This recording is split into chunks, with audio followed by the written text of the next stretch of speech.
Snow falls silently over a desolate farm track in Essex. The icy wind cuts through the fields, but what lies at the end of that lonely road is colder than the December night itself. A Range Rover, doors closed and headlights dim, sits abandoned on Workhouse Lane. Inside, three men are slumped lifelessly, their bodies torn apart by merciless blasts of a shotgun. Blood stains the upholstery, their final breaths forever trapped in the silence of that car. This was not just murder, it was an execution, and that night, December 6th, 1995, would forever be burned into Britain's darkest criminal history. The names Pat Tate, Tony Tucker, and Craig Rolfe once commanded fear across Essex. To their followers, they were untouchable, ruthless kings of the drug scene. To their enemies, they were a storm waiting to strike, violent and unpredictable. But by dawn on that winter morning, the so-called untouchables were nothing more than corpses, gunned down with surgical precision. Who pulled the trigger? Who orchestrated the betrayal? Was it a rival gang, a drug debt spiraling out of control, or something far darker, a hidden hand inside the very system meant to uphold the law? To understand why three men ended up riddled with shotgun blasts on a lonely farm track, you need to step back into Britain in the 1990s. This was the decade of rave culture, of strobe lights and pounding bass lines in hidden warehouses. Ecstasy, the little pill that fueled nights of euphoria, had exploded across the nation. Between 1990 and 1995, use of the drug surged more than 300%. Essex, once just another county on the map, suddenly became the beating heart of a billion-pound trade. The underworld thrived, and the Essex Boys were at its very core. By day, Essex seemed ordinary. Market towns, sleepy villages, seaside amusements. But by night, the streets of Basildon and Southend transformed into playgrounds for the ruthless. Clubs like Raquel's were not just for dancing. They were arenas where money and drugs flowed freely, where security firms doubled as enforcers, and where every handshake carried a threat. Behind the velvet ropes and flashing lights, deals were struck that made and destroyed fortunes. The Essex Boys were not just participants, they were architects of this empire, carving out a piece of Britain's underground that few dared to challenge. Pat Tate was the muscle, a towering bodybuilder addicted to cocaine and steroids, with a reputation for violence so savage that even his allies feared him. Tony Tucker was the businessman, hiding behind a security empire that raked in thousands a week while concealing rivers of drug money.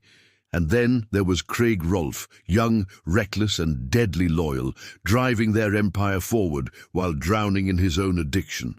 Together they built an operation that controlled nearly a third of the ecstasy flooding Essex's nightlife. But with great power came enemies, and the Essex Boys were making them at a terrifying pace. Pat Tate had already survived one assassination attempt, a hail of bullets in 1994 that should have ended him, but didn't. Tony Tucker's empire was shadowed by scandal, his name linked to the overdose of Kevin Whitaker and the tragic death of Leah Betts, whose story became a symbol of Britain's ecstasy epidemic. Each step they took in their rise was soaked in blood, betrayal and arrogance. Rivals wanted them gone. Drug lords wanted debts repaid. Police wanted them caged. Yet somehow they always walked away. Until that night in December. The Range Rover in Rettendon was no random scene of chaos. The details told a chilling story of calculation. Rolfe, the driver, was found still gripping the steering wheel, his foot pressed firmly on the brake. Tate and Tucker, massive men built for intimidation, had no chance to fight back. 8 shells had been fired, 3 of them in rapid succession, tearing through flesh and bone. Tucker's face was obliterated. Tate, the giant, was hit in the stomach before 2 final blasts crushed his skull. Rolfe slumped forward, lifeless, as though frozen in the very act of driving. None of them were armed. None of them resisted. They trusted whoever sat with them that night, and that trust signed their death warrant. Detectives arriving at the scene didn't just find 3 dead men.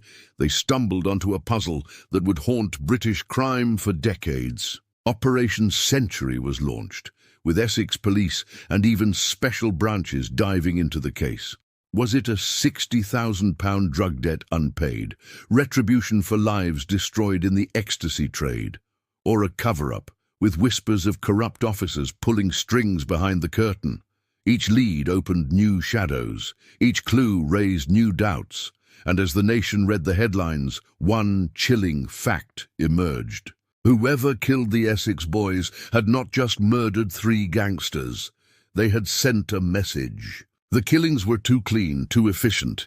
This was not a drunken rage or a drug deal turned messy. It was cold-blooded, clinical. The way the men were positioned, the way the shots were fired, it had the unmistakable signature of a professional hit. It echoed the infamous massacres of Chicago's Prohibition era, where entire crews were wiped out in seconds to secure power. But this was not Chicago. This was a quiet village lane in Essex, the last place you would expect such savagery. And that contradiction, that clash of sleepy countryside and brutal execution, only deepened the mystery. As police dug deeper, suspicions multiplied. Friends of the victims whispered about betrayal, about secret meetings gone wrong. Enemies celebrated in silence, knowing their problems had been solved with the pull of a trigger.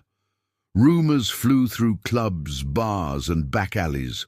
Some claimed rival firms had finally struck back. Others insisted the police had staged it to wipe out an empire they could not control. The more the investigation unraveled, the more it seemed that everyone had a motive and no one could be trusted. But the Essex Boys' story did not die with their bodies in that Range Rover. What came next was even more shocking.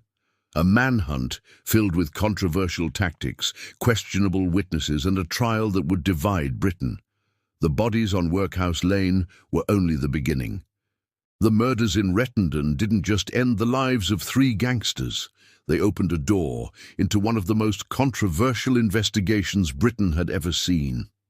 Essex Police, under the command of Detective Superintendent Ivan Dibley, assembled Operation Century, a massive task force determined to hunt down the killers. The pressure was immense. The press was circling, the public were horrified, and the underworld was buzzing with speculation. Dibley called it a gangland reprisal, but no one could say for sure who ordered the hit. In the smoke-filled clubs and shadowy corners of Essex, whispers grew louder. Names, debts, and vendettas floated like poison in the air. The investigation was anything but ordinary. Police scoured fingerprints and phone records, piecing together the last movements of Tate, Tucker, and Rolfe. The records revealed that Tate and Tucker had been lured into that meeting, reassured by the trust they placed in the men who would end their lives. This was no ambush by strangers. It was betrayal at the closest level. But while the evidence painted a chilling picture, the methods used by investigators raise questions that still linger. Operation Century turned aggressive. Working with Special Branch, officers posed as Irish Republican Army drug runners, calling family members of the victims, intimidating girlfriends, stirring fear to shake loose answers. Donna Jaggers, Rolfe's partner, was hounded with anonymous calls that pushed her to the edge. To the police, it was strategy. To the families, it was harassment. And to the critics, it was a stain on justice itself. The echoes of the Rachel Nicholls case, another scandal of botched tactics, haunted Operation Century. Essex police insisted they were breaking through walls of silence, but in truth they were building walls of distrust that would never come down. And then, in 1996, the investigation took a turn. Michael Steele, a 52-year-old drug smuggler, and Jack Holmes, his 33-year-old associate, were arrested. They weren't caught red-handed at the crime scene. They weren't even found with weapons. Instead, the net tightened around them because of one man, Darren Nicholls, a small-time crook and fraudster who turned informant. His story was simple. Steele and Holmes had lured the Essex Boys into the trap, angered over a $70,000 cannabis deal gone wrong. Steele, he claimed, supplied poor-quality product. Tate threatened revenge, and Steele responded not with words, but with a plan that ended in blood. Nicholls became the Crown's star witness, his testimony painting Steele as the orchestrator and Holmes as the triggerman. Phone records appeared to back him, placing them in the right places at the right times. But to many, Nicholls was no savior of justice. He was a desperate man, trading lies for freedom, a career criminal who suddenly found his ticket out in the form of betrayal. For his cooperation, he vanished into witness protection, hidden with a new identity, a $250,000 bounty hanging over his head, and a lifetime of paranoia his only reward. By January 1998, Steele and Holmes stood trial at the Old Bailey. The courtroom was tense, every word dissected, every glance scrutinized. Families of the murdered men demanded justice, while the accused claimed innocence. Nicholls' story became the foundation of the prosecution, and in the end, the jury delivered its verdict: guilty. Steele and Holmes were sentenced to triple life, condemned to spend the rest of their lives behind bars. For the police, it was victory. For the press, it was closure. But for many, it was nothing more than another layer of mystery, because doubts refused to die. The way the murders were carried out, cold, professional, calculated, felt far beyond the reach of Steele and Holmes. Theories spread like wildfire. Some said the murders were linked to a robbery gone wrong, a near £500,000 haul connected to Tony Tucker. Others claimed East London gangs had ordered the hit, eliminating rivals before they could grow too powerful. And then there were the whispers no one wanted to speak too loudly, whispers of corruption, of a police force willing to cover its own tracks by framing convenient suspects.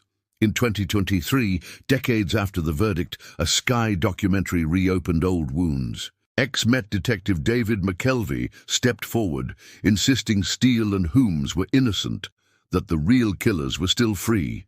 He wasn't alone. Witness A, an anonymous figure, claimed inside knowledge that the murders were carried out by professionals hired by rival criminals, not by the men rotting in prison. Online forums exploded, crime writers dissected every angle, and the case once again became a national obsession. Was Darren Nicholls lying to save himself? Were the police too desperate to secure convictions to care about the truth? Or had justice actually been served, hidden beneath layers of conspiracy? The Criminal Cases Review Commission looked into the case, weighing the evidence, testing appeals. In 2018, Steele and Holmes' hopes were dashed when the CCRC refused to reopen the trial. No new evidence, they said. No reason to overturn the convictions. Essex police declared the case exhaustive, airtight, solved beyond doubt, but the public remained unconvinced.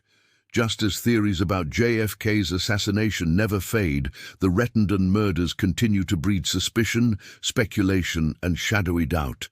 And the story didn't stop in the courts. The murders became legend, immortalized in films like Essex Boys and Rise of the Footsoldier. Newspapers churned out thousands of articles. Documentaries revisited every angle. Gangland tours began in Essex, guiding curious thrill-seekers down the same lonely workhouse lane, selling tragedy as entertainment. From the silver screen to crime forums, the Essex Boys' brutal end became more than history. It became folklore, a dark cultural imprint that refuses to fade. But behind the movies, behind the headlines and conspiracy theories, there is a chilling reality. 3 men were slaughtered in cold blood, their empire destroyed in a single night. 2 men were convicted, their lives erased by a system many still question. Families were shattered, communities haunted, and an entire generation scarred by the bloodshed of a drug war spiraling out of control. Even now, decades later, the legacy lingers. The shotgun blasts that echoed across Retendon still reverberate through Essex. Theories rise and fall, new evidence is promised, old doubts resurface. Modern forensics, DNA analysis, artificial intelligence combing through phone records.